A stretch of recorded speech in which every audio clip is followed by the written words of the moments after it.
네, 첫날은 제가 순종의 영성에 대해서 말씀드렸고요. 제일 어렵죠. 두 번째는 이제 용서의 영성. 둘 다 예수 그리스도께서 오셔서 우리에게 주시는 은혜이죠. 오늘은 이제 존중의 영성에 대해서 말씀드리겠습니다. 제가 정말 수천 편이 뭐예요? 엄청난 설교를 했지만 초청을 받게 되면 무슨 설교를 해야 될까 고민을 많이 하게 됩니다. 어쩌면 제 소중하다고 생각하는 세 편을 가지고 왔을 것 같습니다. 존중은 천국의 문화입니다. 천국의 문화. 그러니까 우리가 천국을 경험할 수 있는 길은 존중하는 것입니다. 지옥은 존중의 문화가 아닙니다. 지옥은 멸시하는 문화입니다. 경멸하는 문화입니다. 천국은 존중하고 또 존귀 여기는 문화입니다. 여러분은 굉장히 존귀한 분들입니다. 왜냐하면 하나님 아버지께서 존귀한 아들을 우리에게 주셔서 이 땅에 선교사를 보내시고 그리고 죽게 하심으로 우리를 존귀케 만드셨습니다. 우리는 얼마나 존귀한 존재냐면 하나님 아버지께서 자기 아들을 십자가에 내어주신 만큼 존귀한 존재입니다.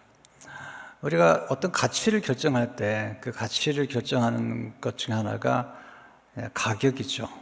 얼마짜리냐. 근데 우리는 예수님짜리죠. 예수님짜리. 예수님의 값을 지불했기 때문에 정말 엄청난 값을 하나님 아버지께서 지불하신 것입니다.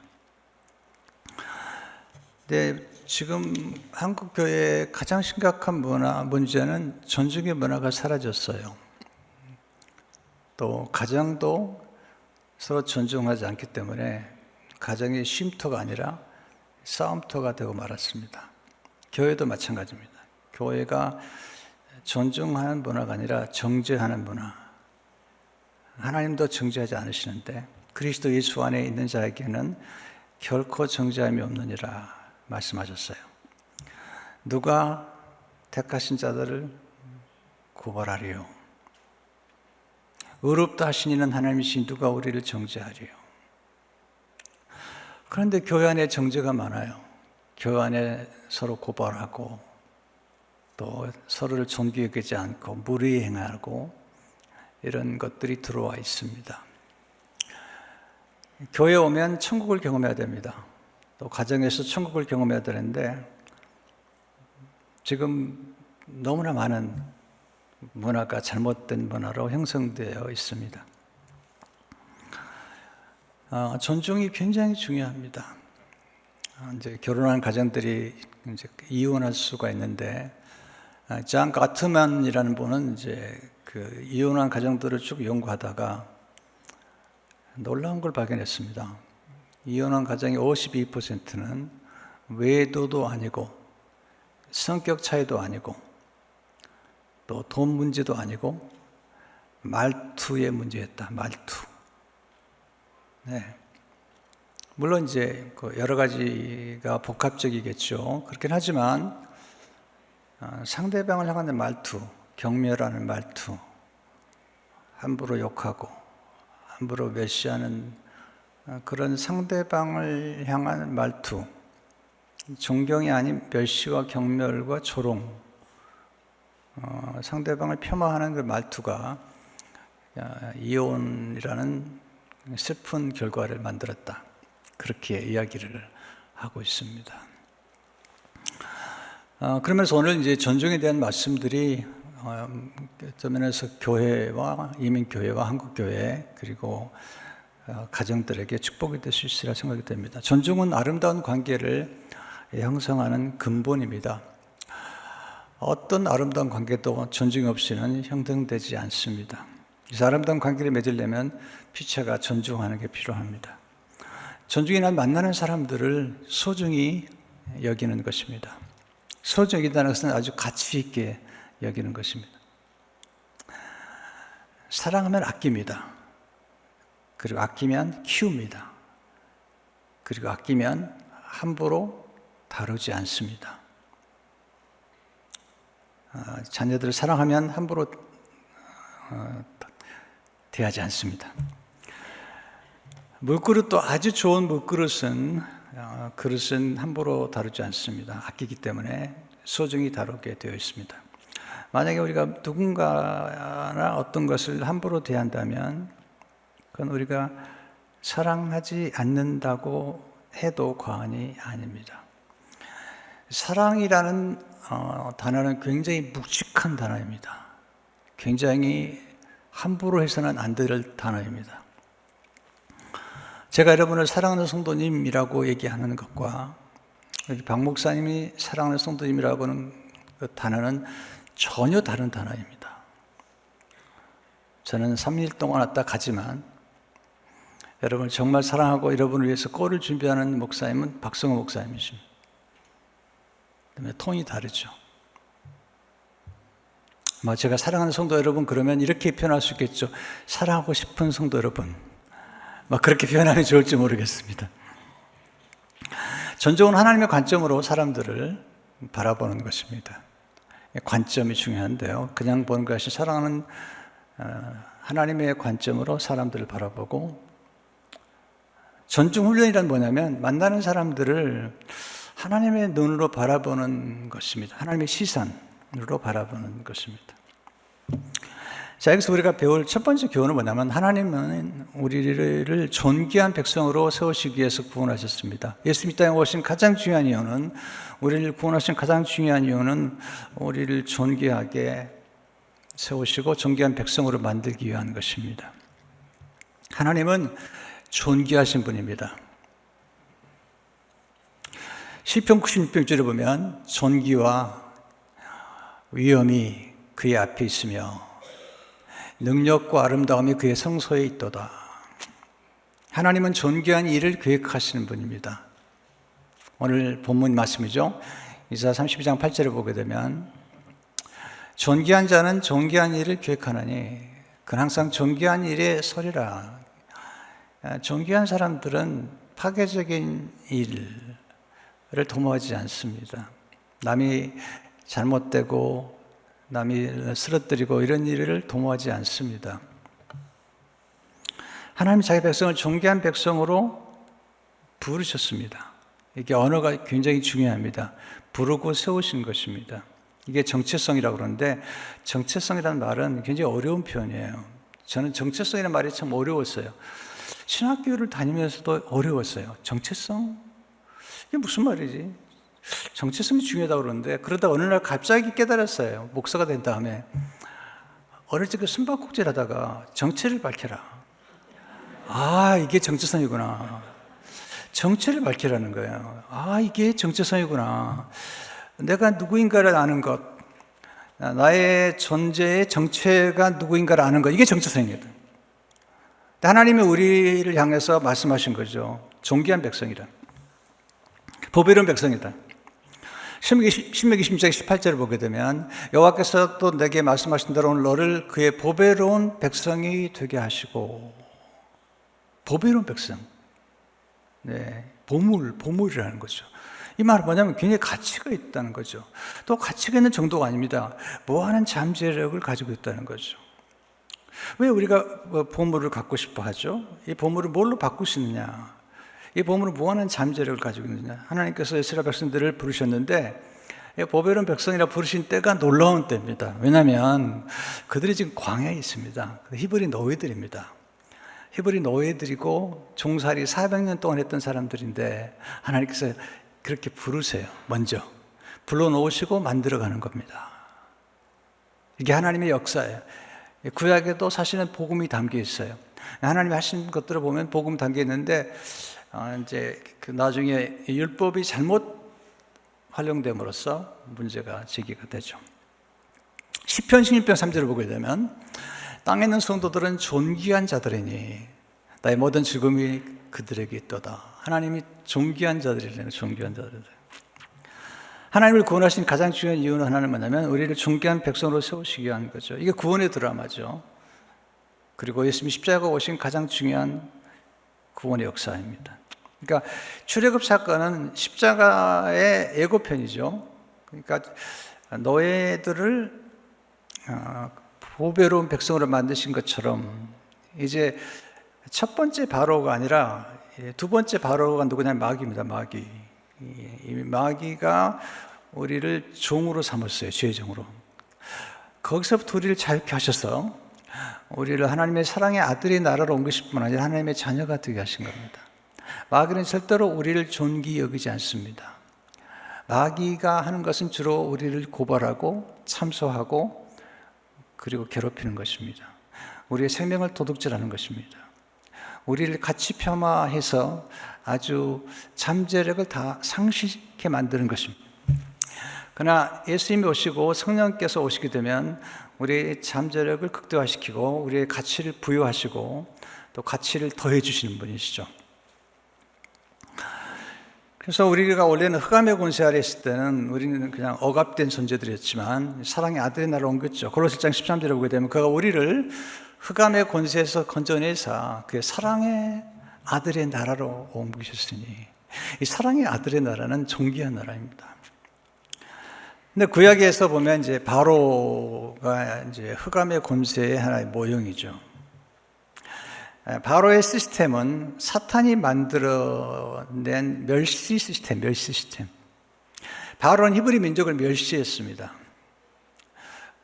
자, 히브리 민족을 멸시한 걸 어떻게 할 수 있냐면 그들을 아주 멸시하고 그들을 무가치하게 여겼습니다.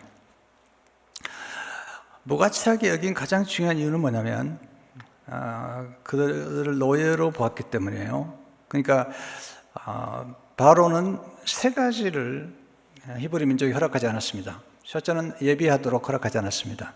하나님 예비하도록. 인간은 예비할 때 가장 큰 기쁨을 누리도록 만들어졌습니다. 우리는 예비할 때 가장 큰 만족을 누리도록 만들어졌습니다. 예비하고 찬양할 때 우리는 가장 큰 행복을 누리도록 만들어졌습니다. 두 번째는 안식해야 되는데 안식할 시간을 주지 않았습니다. 더 빠르게. 그래서 생명을 착취했습니다. 남자애가 태어나면 죽였습니다. 그리고 노동을 착취했습니다. 그리고 그들에게 교육받을 기회를 주지 않았습니다. 교육한다는 것은 잠재력을 극대화시키는 겁니다. 교육을 시키면 노예들이 똑똑해지기 때문에 교육을 시키지 않았습니다. 오직 성과에 그리고 생명을 경시했습니다. 이게 이제 바로가 만든 시스템입니다. 하나님께서 모세를 통해서 이제 광야에서 대한 공동체를 만드실 겁니다. 모세 시스템은 하나님이 만드신 존중 시스템입니다. 바로의 시스템에 저항함으로써 그들은 보배로운 백성이 되는데 제일 중요한 게 뭐죠? 하나님을 경외했습니다. 바로는 하나님을 경외하지 않았습니다. 그는 교만했죠. 제가 하나님이라고 생각했죠. 그리고는 소유에 집착했죠. 더 많이, 더 크게. 그건 나눌 줄 몰랐습니다. 근데 모세는 하나님을 경외하고 예배했습니다. 경외라는 것은 하나님을 존중히 여기는 것입니다. 이 존중이란 말은 이제 카보드, 영광, 무게 그런 뜻이에요. 하나님을 무게 있게 여기는 겁니다. 여러분 예배를 가볍게 여기거나 예배를 멸시하는 사람들은 정말 어리석은 것입니다. 하나님의 영광은 무거운 것입니다. 경박한 것이 아닙니다. 하나님은 경박하게 우리가 다룰 분이 아닙니다. 하나님 무게 있고 경외하는 분이어야 되죠. 하나님께서 하나님을 경외하는 사람들에게 놀라운 축복을 예비하셨죠. 잠언 15장 33절을 보게 되면 여호와를 경외하는 것은 지혜의 훈계라 겸손은 존귀의 길잡이니라. 그리고 모든 축복을 겸손과 여호와를 경외함의 보응은 재물과 영광과 생명이니라. 하나님을 경외하고 예배하는 것은 굉장히 중요한 것입니다. 요한계시록 4장 9절을 보게 되면 그 생물들이 보좌에 앉으사 세세토록 살아계시는 이에게 영광과 존귀와 감사를 돌릴 때, 그러니까 우리 하나님을 경외할 때 찬양하는 것입니다. 근데 언제 찬양할 수 있죠? 안식할 때. 안식할 때 우리 하나님 예배하고 그리고 하나님께 영광을 돌리게 되어 있습니다. 400년 동안 그들은 하나님을 제대로 예비할 수 없었습니다. 물론 이제 집안에서 교육을 시켰겠지만 그들은 히브리 노예들은 안식하지 못했고 노동에 착취당했고 그 예배를 드릴 수가 없었습니다. 출애굽의 가장 중요한 이유는 하나님께서 모세에게 예비하러, 하나님께 제사를 드리러. 그러니까 출애굽의 첫 번째 목적, 우리가 구원받은 첫 번째 목적은 예배자가 되는 것입니다. 모든 축복은 예배로부터 나오고 그리고 모든 하나님의 은혜가 예배로부터 주어지기 때문에 하나님께서 먼저 이스라엘 백성들을 출애굽시켜서 예비하는 백성으로 만드신 거죠. 그리고 안식하게 하십니다. 그래서 안식일이 되면 이제 만나를 2배를 주셔서 안식하게 하셨습니다. 그게 40년 동안. 40년 동안 또 하신 게 뭐냐면 교육입니다. 교육. 히브리 민족들을, 노예들을 40년 동안 집중해서 교육시키는 겁니다. 법학 공부를 시키는 거예요. 여러분, 하나님은 교육을 통해서 하나님의 백성을 존귀케 만드십니다. 교육은 하나님의 아이디어였어요. 하나님의 백성들의 가치를 높여주는 건 교육입니다. 이스라엘 백성들이 하나님의 율례와 규례를 공부했습니다. 하나님의 법학대학에 공부를 한 것입니다. 여러분, 지금도 변호사 그러면 굉장히 존중하고 또 실력이 있다고 생각하잖아요. 전문 지식 가진. 근데 교육은 사람을 탁월하게 만들고 인간은 열린 존재입니다. 얼마든지 무한한 잠재를 가진 존재입니다. 근데 무한한 잠재를 가진 인간이 끝없이 성장할 수 있는 길이 있는데 그것은 교육입니다. 교육. 교회가 만약에 교육에 관심 없다면 교회는 미래가 없습니다. 비전을 가져야만이 교육을 시킵니다. 많은 이민자들이 미국에서 온 이유는 자녀들을 교육하기 위한 것입니다. 교육은 하나님의 최고의 아이디어입니다. 사람들의 가치를 더해주고 그리고 증폭시켜줄 수 있는 가장 중요한 것이 교육입니다. 저는 이제 어릴 적에 이제 아주 가난하게 성장했습니다. 그래서 가는 것보다 이런 얘기 하지만 저희 아버님이 이제 일찍 사업에 실패하시고 그래서 저희 어머니가 싹바느질 해가지고 저를 키우셨습니다. 대학에 갈 수가 없었고요. 그래서 고등학교를 상업학교를 들어갔습니다. 대학에 갈 거라고는 생각하지도 못했습니다. 우리 집은 가난했고요. 정말 지극히 가난했습니다. 근데 예수 그리스도를 만났고요. 예수 그리스도를 만나고 제가 이제 소명을 깨달았습니다. 목회자로 부름을 받은 것입니다. 이제 그러면서 이제 신학대학에 들어가고 그리고 이제 계속해서 지금 공부를 하면서 평생 동안 이제 학자의 삶을 살고 있는 겁니다. 목회자가 성직자일까요? 아닐까요? 질문이 어려우신가? 마틴 루터는 목회자만 성직자가 아니다. 모든 사람은 성직이다. 그렇게 얘기했습니다. 물론 성도들이 목회자를 성직자로 인정해드리고 또 레버런트 이렇게 불러주는 건 좋은 것이지만 목회자는 사실은 성직자가 아닙니다. 모두가 다 성직자인 것입니다. 목회자는 뭘까? 학자입니다. 성경을 연구하는 학자입니다. 이것이 차이를 만들어내는 것입니다. 말씀에 있는 권위를 가지고 말씀을 전하는 데 가장 중요한 권위가 있는 것입니다. 그래서 목회자가 계속 연구하도록 뒷바라지 않는다면 교회도 좀 문제가 있습니다. 네.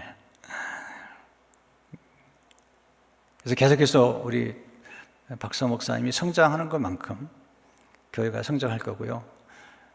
그러니까 가장 중요한 투자는 성장에 투자하는 것인데 그 성장에 투자하는 것은 교육입니다. 그러니까 교육에 투자할 때 여러분 각자의 자녀에게 교육에 투자하죠. 또 교회에서도 교육에 투자하죠. 또 교회는 목회자가 지속적으로 성장할 수 있도록 투자를 해야만 됩니다. 목회자가 성장하는 것만큼 교회가 성장하고 목회자가 성숙하는 것만큼 교회가 성숙합니다. 목회자의 성장이 멈추면 교회의 성장은 멈추게 되어 있습니다. 이것은 꼭 숫자만 의미하는 게 아니라 이것은 굉장히 많은 포괄적인 것들을 의미하고 있는 것입니다. 사람 얼마든지 교육을 통해서 말씀을 통해서 탁월해질 수 있고 그리고 무한한 잠재력을 갖게 됩니다. 그래서 이제 신명기 4장에 보면 이제 모세가 마지막 설교죠. 아직 가나안 땅에 들어가기 전입니다. 이거 보세요. 애굽에서 지금 광야에 있고 이제 가나안 땅에 들어가기 직전에 모세가 한 얘기입니다. 신명기 4장 5절 6절에 보시면 내가 나의 하나님 여호와께서 명령하신 대로 규례와 법도를 너에게 가르쳤나니 교육이죠.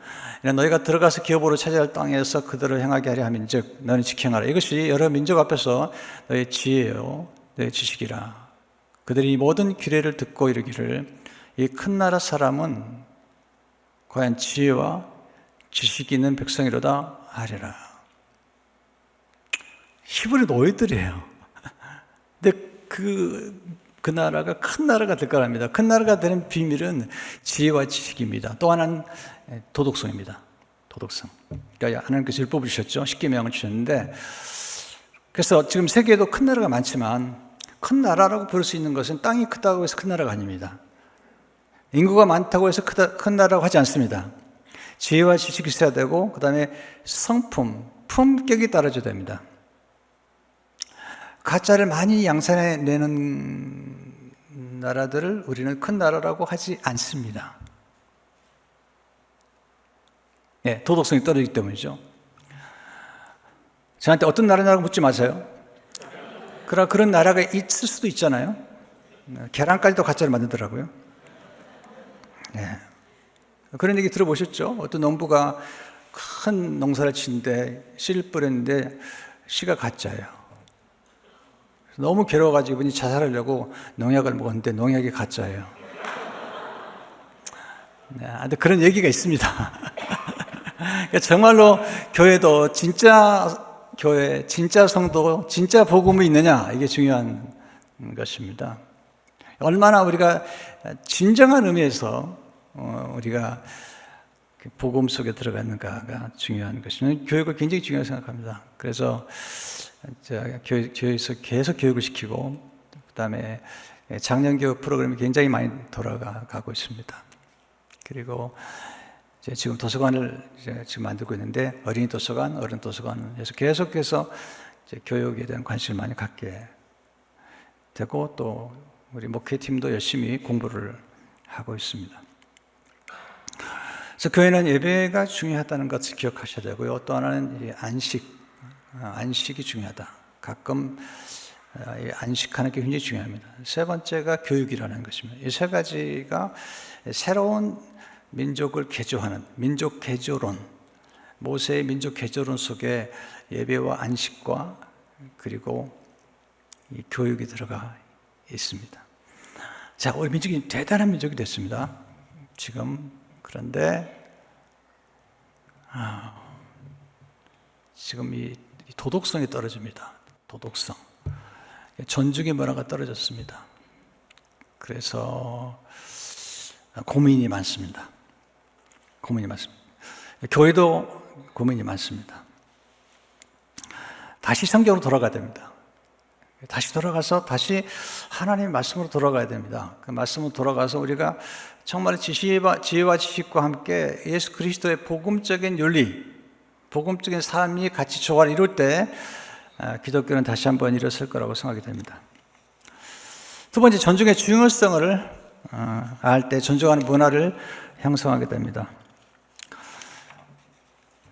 이건 하나님 말씀이죠. 사무엘상 2장 30절 보게 되면 나를 존중히 여기는 자를 내가 존중이고, 하나님 말씀이에요. 엘리에게 한 말씀입니다. 나를 멸시하는 자를 내가 경멸하리라. 하나님을 존중히 여기면 하나님께서도 그 사람을 존중히 여기고, 하나님을 멸시하면 나도 그를 경멸하리라. 엘리 제사장과 두 아들은 제사를 멸시했습니다. 곧 예배를 멸시했습니다. 하나님께서 엘리와 그 두 아들을 피하시고 말씀을 존귀 여기고 예배를 존귀 여기는 사무엘을 세우셨습니다. 예배를 경멸했던, 멸시했던 사울왕을 피하시고 예배를 존귀 여겼던 다윗을 세우십니다. 하나님이 하신 일들입니다. 존중이 뭘까요? 존중은 소중히 여기는 것입니다. 그 진가를 인정하는 것입니다. 존경하는 것이며 존중한 태도로 대접하는 것입니다. 반면에 경멸은 천하게 취급하는 것입니다. 함부로 대하는 것입니다. 무례하게 대하는 것입니다. 한 걸음 더 나아가면 경멸이란 모욕하고 능욕하는 것입니다. 여러분, 엘리사를 기억하시죠? 엘리야 다음에 엘리사가 이제 선지자가 되었습니다. 하나님께서 엘리야의 기도와 엘리사의 소원을 따라서 영감의 갑절을 부어주셨습니다. 그런데 그가 엘리사가 선지자가 되었을 때 사람들이 그를 인정하지 않았습니다. 심지어는 아이들이 엘리사를 향해서 대머리여, 너도 올라가라, 이렇게 경멸했습니다. 경멸. 그런데 엘리사를 존중했던 사람이 있습니다. 그 수넴 여인입니다. 수넴 여인은 갈멜산에서 엘리사가 그의 시종과 함께 내려올 때마다 엘리사를 강권해서 음식을 접대했습니다. 거기서 끝나지 않습니다. 자기 남편에게 이렇게 얘기합니다. 우리 집을 오는 이 사람은 하나님의 거룩한 사람입니다. 하나님의 거룩한 사람입니다. 나중에 이렇게 얘기합니다. 이제 우리가 이 하나님의 거룩한 사람을 위해서 방 하나를 예비해서 침상과 책상과 의자와 촛대를 준비합시다. 그렇게 섬깁니다. 대접합니다. 엘리사가 굉장히 감동을 받습니다. 왜냐하면 사람들은 자기를 지금 우습게 여기고 이제는 엘리야에 비교해 봤을 때 엘리사를 우습게 여기는데 엘리사가 나중에 2배나 많은 기적을 일으키거든요. 엘리사가 굉장한 역사를 많이 일으킵니다. 그렇지만 엘리사가 새롭게 등장했을 때 사람도 엘리사를 인정하지 않았던 거죠. 엘리야만 얘기하고. 그런데 이 수넴 여인은 뭐라고 말합니까? He is the man of God. Holy man of God. 그렇게 얘기한 거죠. 엘리사가 수넴 여인의 접대를 받습니다.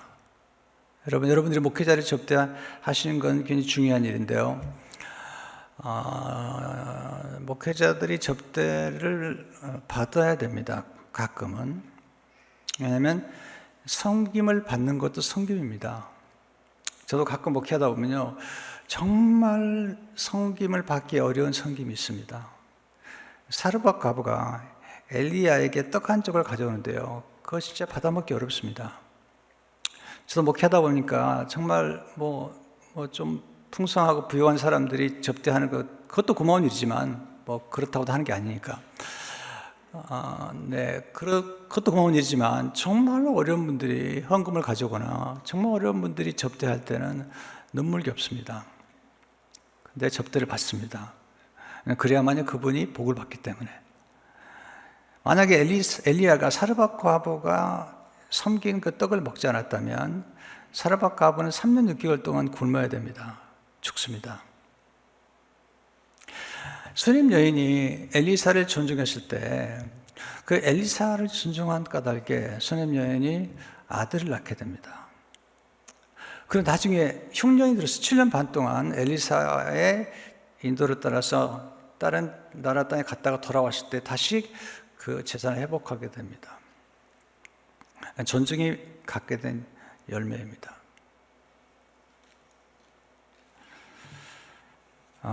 이렇게 오해하지 마세요. 또 강 목사 와가지고 박성호 목사님 잘못이라고 그러나 보다. 여러분, 제가 그렇게 보입니까?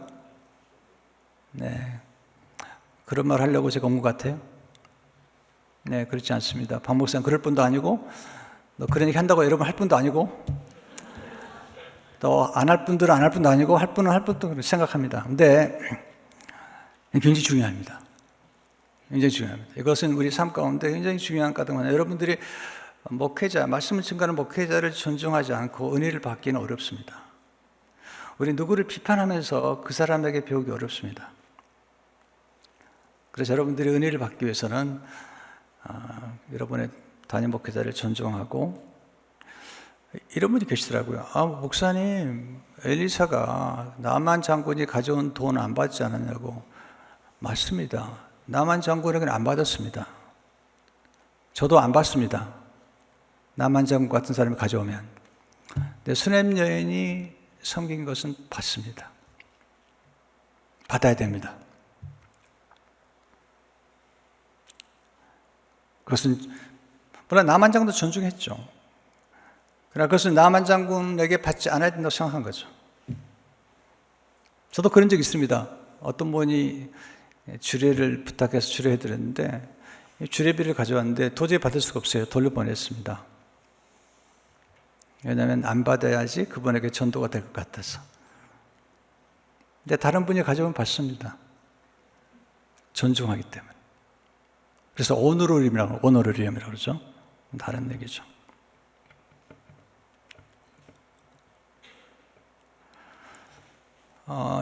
임마누엘 교회가 굉장히 매력적인 교회예요. 제가 와서 보니까 약간 촌스럽지만, 근데 이게 참 뭐라고 표현하기 좀 어려운데 약간 정말 촌스러운 건 맞아요. 맞는데 하긴 좀 매력이 있어요. 네, 또 뭐 굉장히 매력이 있어요. 네, 그런데 걱정은 안 돼요. 왜냐하면 여러분이 목사님을 잘 만났어요. 사모님을 정말 잘 만났어요. 제가 이렇게 공개적으로 얘기하기는 어렵지만, 그러나 여러분 지켜보세요. 여러분 목사님 같은 분을 만나는 게 얼마나 어려운가. 진짜 어렵습니다. 정말 잘하셨어요. 네. 네, 왜 제가 이렇게 말씀드리냐면, 이것은 꼭 목회자와의 관계만 말씀드리는 게 절대로 아닙니다. 이것은 가정에서 또 회사에서 이 모든 게 굉장히 달라지는 것입니다. 존중은 하나님의 복이 임하는 통로입니다. 잔 비비어가 이렇게 얘기했어요. 존중은 하나님께 복을 받는 중요한 열쇠다. 존중을 통해 복을 받고 존중을 통해 관계가 좋아진다. 존중을 통해 하나님과 사람들에게 은총을 받게 된다. 그 다음에 존중에, 바로 그래서 우리 영혼의 원수가 존중의 참 힘을 없애버리다시피 한 것이다. 존중에는 큰 보상이 따르고 하나님은 바로 당신이 그 보상을 얻기 원하신다. 당신의 삶을 크게 향상시키는 힘, 바로 그 힘이 존중에 있다. 하나님의 축복은 존중을 통해서 흐르게 되어 있습니다. 하나님의 생명은 존중을 통해 흐르는데, 이 존중은 연결과 연합을 의미합니다. 연결과 연합을 의미합니다.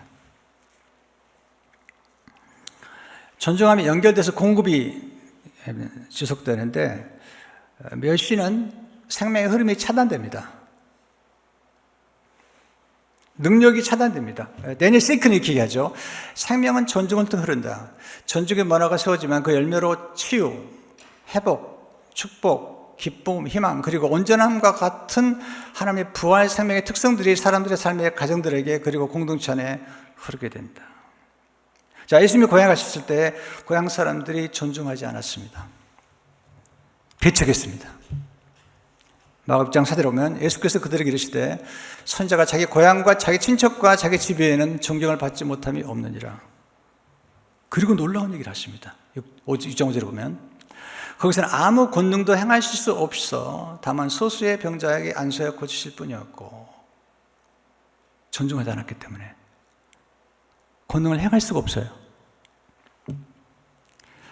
존중은 그 믿음이죠. 신뢰죠. 그래서 6장 6절에 보면 이렇게 얘기하죠. 그들이 믿지 않음을 이상히 여기셨더라. 그러니까 존중이 없으면 기적이 나타나지 않습니다. 여러분, 교회 와서 말씀을 들을 때 기대가 있어야 됩니다. 근데 존중이 없거나 기대가 없으면 하나님의 역사하지를 못합니다. 내 믿음대로 될지어다 말하면 내 기대하는 대로 될 거라는 거예요. 바디메오가 예수님께 와서 예수님 물어보세요.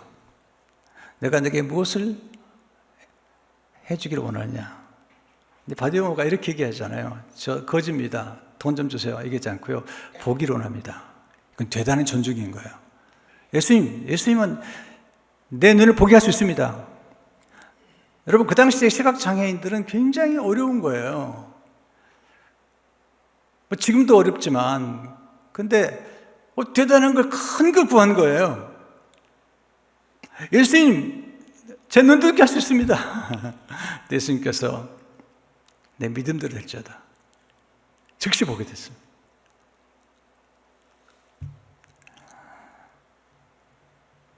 강영우 박사님은 시각장애이셨지만 하나님을 신뢰함으로 더 많은 축복을 받았습니다. 시각장애인으로서 그 두 아들이. 이거 놀라운 스토리죠. 하나님이 함께 하시게 되면 놀라운 스토리잖아요. 그래서 우리가 예수 그리스도를 믿고 하나님을 신뢰할 때도 얼마나 하나님을 존중히 여기는가, 얼마나 하나님을 신뢰하는가에 따라서 달라지는 것입니다. 그래서 여러분이 성경 말씀을 읽을 때도 그냥 읽으면 이 성경은 말해주지 않습니다. 성경을 존귀히 여겨야 됩니다. 책도 읽으실 때 우습게 보잖아요. 그럼 책이 여러분을 우습게 여깁니다. 책을 읽을 때 책을 하찮게 여기면 책은 절대로 좋은 걸 내주지 않습니다. 저는 책을 인격체로 대합니다. 성경도 마찬가지고 그래서 책을 존귀히 여깁니다. 그러면 책이 말해 줍니다. 많은 걸 보여줍니다. 저도 마찬가지죠. 사람들 만났을 때 저를 존귀히 여겨주면 제 안에서 놀라운 지혜들이 나오기 시작합니다. 자, 세 번째, 존중한 영성은 존중하는 마음에서 시작되죠. 마태복음 11장 19절에 보면 나는 마음이 온유하고 겸손하니. 우리 마음이 부패했어요. 그래서 레위기 13장 9절에 보기에는 뻔물보다 거짓되고 심히 부패하는 것은 마음이라 누가 능히 이를 알려 하는. 그래서 예수님 오신 것은 우리에게 새 마음을 주시기 위한 거예요.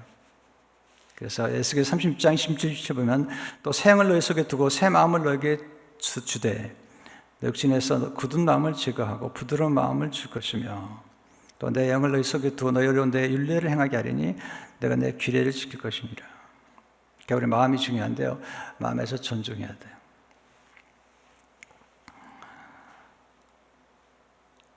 근데 제일 중요한 건 뭐냐면 하나님이 나를 존중하는 것처럼 여러분 자신을 존중해야 돼요. 저는 이제 결혼 생활하는 분들 보면요, 서로에게 막말하는 분들이 있어요. 그분들 보면요, 자기 자신에게 막말하는 사람이에요. 자기를 존중하지 않은 사람들은 상대방을 존중할지 몰라요. 자기를 돌볼 줄 아는 사람이 다른 사람 돌보고, 자기를 키울 줄 아는 사람, 자기를 키울 줄 아는 사람이 다른 사람을 키울 수 있는 거예요. 자기를 성공시켜본 사람이 다른 사람을 성공시킬 수가 있는 거예요. 자기를 존귀 여기만이 다른 사람을 존귀 여기는 거죠. 그래서 이것은 굉장히 중요한 얘기예요. 어떤 사람이 말을 함부로 한다. 그러면 저는 이렇게 보는 거죠.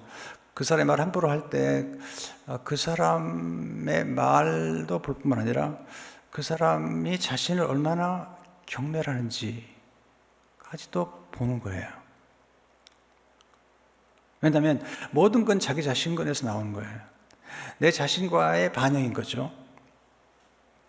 내가 자신을 존귀 여기지 않고 누구를 존귀 여기겠어요? 그러니까 누군가가 함부로 대한다고 할 때 그건 제가 볼 때는 그분이 상처를 입거나 병이 들었거나 정서적으로 문제가 생긴 거죠. 그분의 치유가 필요하기 때문에 제가 이해는 합니다. 정죄하지 않습니다. 그렇게 하지만 안타깝죠. 반드시 치유가 필요한 거죠. 네 번째, 존중하는 영성을 위해서 존중하는 언어를 사용해야 됩니다. 언어가 굉장히 중요한 것입니다.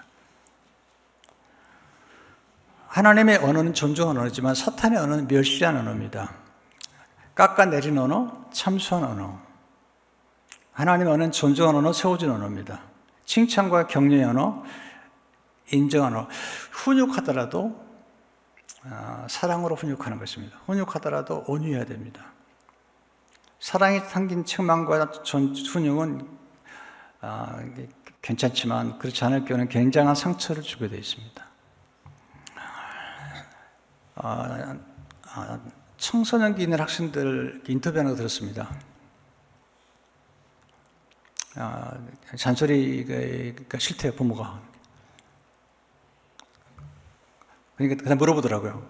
그러면 조언은 어떠냐 했더니 더 밥맛 없죠. 더 밥맛 없대요. 청소년 학생들이 그런 거예요. 엄마 아빠가 잔소리는 줄 뿐만 아니라 조언해 주는 것은 더 밥맛이 없다는 거예요.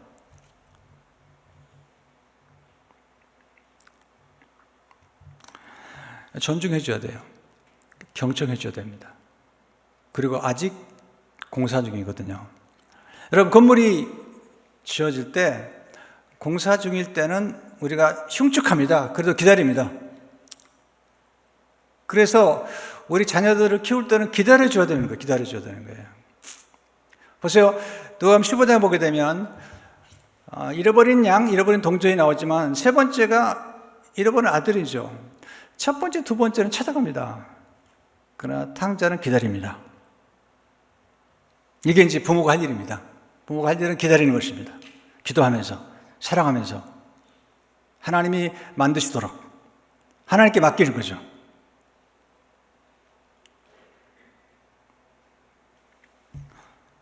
자녀들은 조언으로 바뀌지 않습니다. 잔소리로 바뀌지 않습니다. 사랑으로만 바뀝니다. 사랑으로 바뀝니다. 제가 아는 장로님 가운데 오쌤이라는 장로님 계신데 목사님 자녀입니다. 제가 그분의 아버님과 함께 2년 동안을 사역했습니다. 제가 볼 땐 정말로 예수님 닮은 분이고 정말 두 분 다 존경스러운 분들입니다. 그러나 교회는 크지 않았습니다. 한 50명 정도? 네. 그때 제가 같이 모셨었는데, 그때 그 오쌤이란 1세죠. 그 고등학교 다니고 그럴 때입니다. 나중에 이제 졸업하고 아주 잘 됐습니다. 그래서 선교도 많이 하고, 그리고 부모님 직도 사들였습니다. 나중에 그 어머니가 암에 걸렸습니다. 어머니를 살리려고 정말 노력을 했습니다. 물론 이제 결국은 돌아가셨는데 장례식에 갔는데 아들이 나와가지고 이제 어머니를 추모하는 거죠. 우리 어머니 이런 분입니다. 제가 사춘기 때 방황했습니다. 12시 들어오고 새벽 2시 들어오고 새벽 3시에 들어오고 그러면 어머니는 소파에 앉아서 기도하며 기다리셨습니다. 그리고 들어오면 한 말씀도 하지 않으시고 왔구나, 자라. 그리고 들어가셨습니다. 그래서 막 우는 거예요. 막 우는 거예요. 우리 어머니가 새벽 2시고 3시고 기다리시다가 오면은 자라. 그리고 들어가시다는 거예요.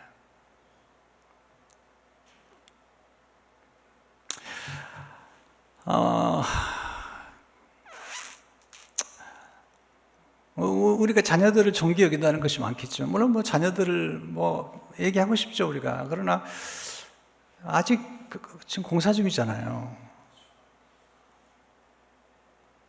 여러분 공사할 때 보면 써 있잖아요. 공사 중에 불편을 드려 죄송합니다. 그것처럼 아직 지금 불편을 드려 죄송할 뿐이지 아직 그렇게 뭐 결론을 내릴 때가 아니지 않습니까? 인생 역전이라는 게 많거든요. 아이들이 어떤 아이들이 잘 될지 몰라요. 여러 명 나오는 게 좋아요. 왜냐하면 그중에 하나가 걸리거든요. 모릅니다. 아직 결론을 내리서는 안 되는 거죠. 그래서 언어가 중요한 겁니다.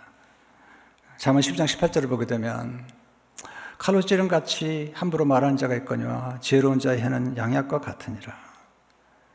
하나님께서 아주 거룩한 백성이라고 얘기를 하세요. 아직 거룩하지도 않은데 거룩한 백성이다. 보배로운 백성이라고 말씀을 하세요. 존중은 언어는 품격 있는 언어입니다. 언어도 품격이 있잖아요. 언어에도 온도가 있는 거거든요. 그래서 언어를 잘 사용해야 됩니다. 저는 교회에서 욕하는 것 싫어합니다. 왜냐하면 욕할 수 있지만 싫어합니다. 왜냐하면 우리는 왕 같은 자녀들입니다. 우리는 왕자의 공주입니다. 왕자나 공주가 욕하는 것은 품격이 떨어지는 것입니다. 그래서 사람들이 개독교라고 그러는 거예요. 저희 교회 문화는 정말로 존경하는 문화입니다. 15년 동안 지금 개척해서 재직해 공동회의 때도 소리 한 번 난 적이 없습니다. 서로 존중하고 그리고 언어가 아름답습니다. 완벽하진 않습니다. 사랑은 뭐죠? 고린도 13장 5절을 보세요. 사랑은 무례히 행하지 않냐며. 아름다운 가족은요, 반드시 남편과 아내 사이에도 애절이 있습니다. 경계가 있습니다. 넘어서는 안 될 경계를 넘으면 안 됩니다. 저는 제 아내의 스마트폰을 훔쳐본 적이 없습니다. 제 아내의 큐티노트나 또는 일기를 훔쳐보지 않습니다.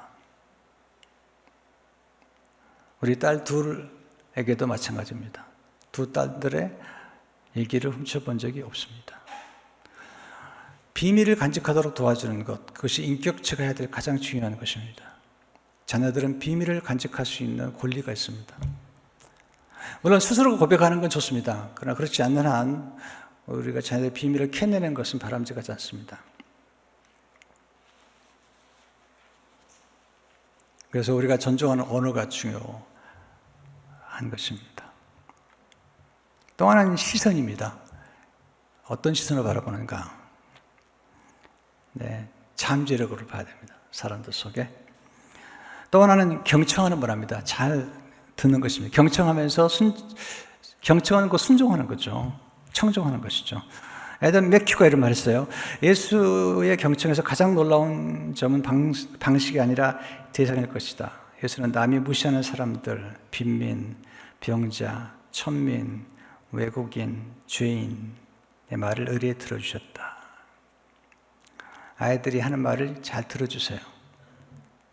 그럼 아이들이 놀라운 얘기를 하기 시작합니다. 존중한 문화는 감사하는 문화입니다. 감사는 겸손에서 나옵니다. 자족하면서. 과분한 마음, 덕분의 마음. 이게 감사하는 문화입니다. 교회가 감사가 넘쳐야 됩니다. 덕분에, 하나님 덕분에, 아내 덕분에, 목사님 덕분에, 장로님 덕분에, 목자 덕분에. 멸시되는 마음은 교만에서 옵니다. 교만한 사람들은 배은망덕합니다. 불만이 많습니다. 원망합니다. 이스라엘 백성들이 히브리 민족이 와가지고 강에서 원망해요, 원망. 40년 동안 원망하는 히브리 민족 1세대는 다 죽습니다. 그리고 2세대는 철저하게 감사를 가르칩니다. 그래서 감사제, 화목제, 시편을 보시면 감사 찬양이 나오죠. 물론 탄식도 하죠. 그러나 하나님이 감사를 원하시고 또 영성의 절정은 감사합니다. 인격의 절정도 감사합니다. 어른됨의 절정은 감사했습니다. 나이가 든다고 어른이 되지 않습니다. 진짜 멋있는 어른은 감사하는 사람입니다. 감사는 받은 걸 받았다고 말하는 거예요. 배우는 거죠. 습관이죠. 질투는, 감사는 내가 받은 복을 세워보는 것이고 질투는 남이 받은 복을 세워보는 것입니다.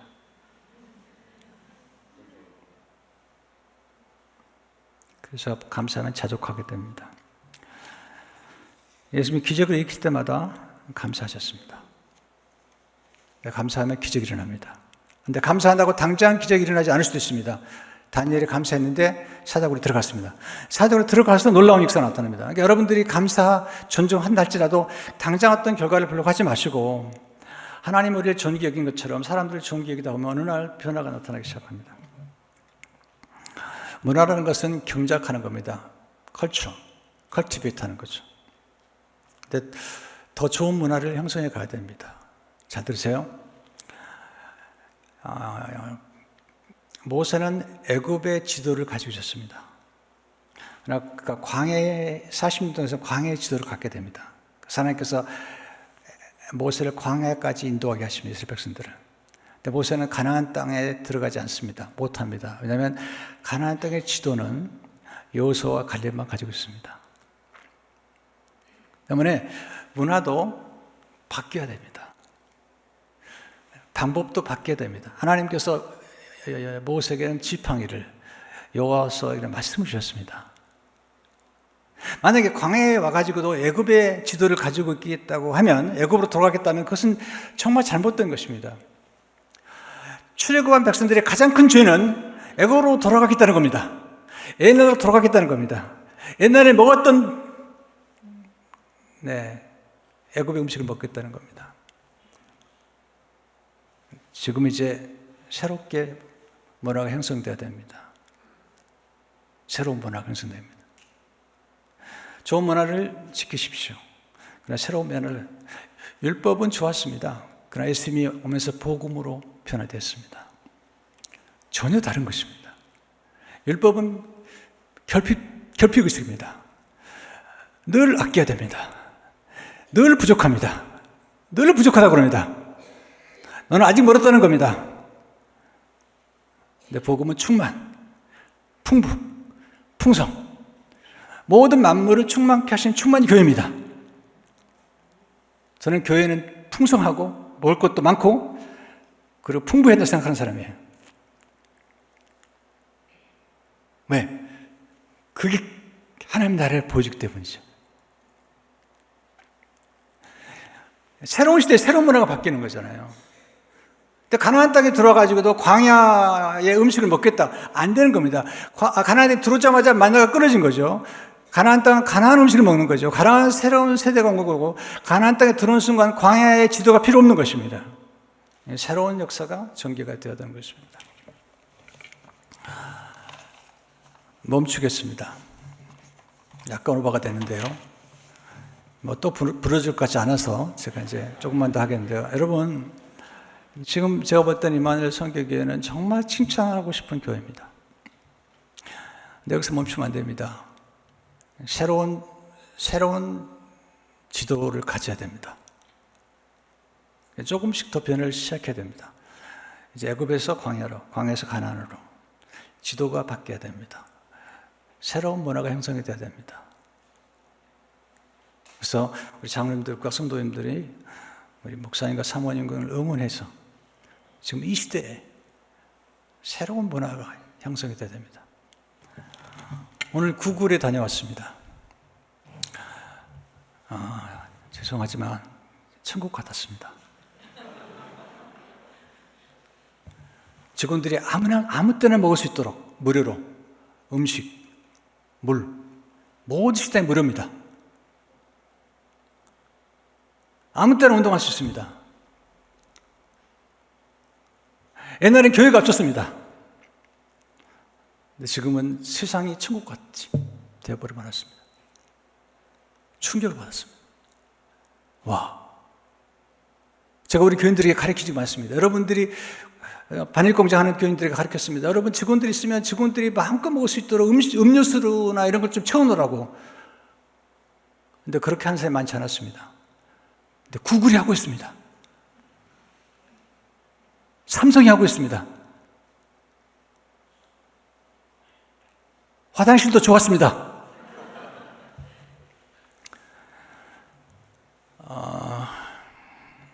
제가 볼 땐 정말 좋은 교회입니다. 자랑스럽습니다. 그러나 이제 좀 변화가 서서히 주지 않으면 새로운 세대를 품기가 어렵지 않을까 하는 생각이 들 정도입니다. 그래서 이제 이 좋은 교회가 이 새로운 이 젊은 세대들에게 어떻게 할 것인가 고민해 보시고 숙제를 드리고 저는 이제 가겠습니다. 기도하겠습니다.